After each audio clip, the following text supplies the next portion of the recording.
constitutional republic. My father has taught me in life, for every action there is a reaction, creating a turmoil of cause and effect. So today I'd like to talk about cause and effect.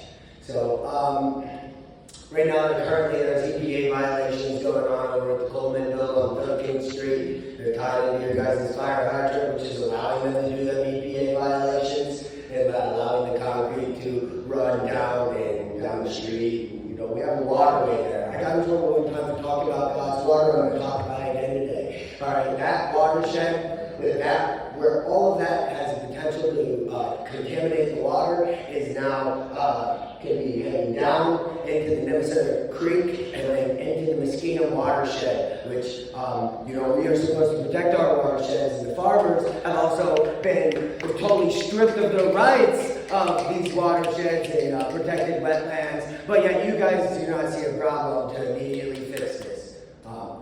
Mr. G. Mason, I appreciate talking with you today about these things that are going down over there. I look forward to seeing your report on everything, so that way we can get that information out to everybody.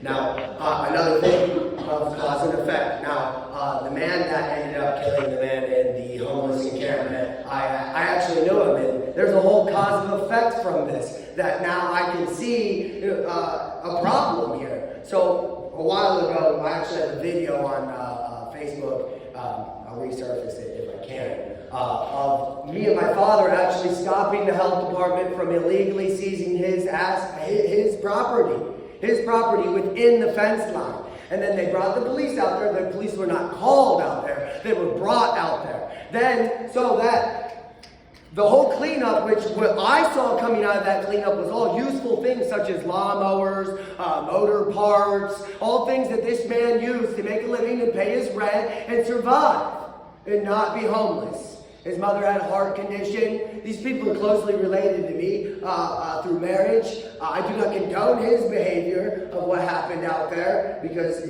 nothing tragic should happen like that, but unfortunately it does. But like I said, cause and effect. He wouldn't have been out there if they would have never been violating that man's rights and taking his stuff and bringing the police to the home to do so, to intimidate him. In a totalitarian and authoritarian system that you have going on with your health department that doesn't require warrants.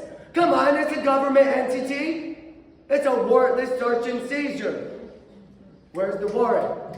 He became homeless. His mother became homeless.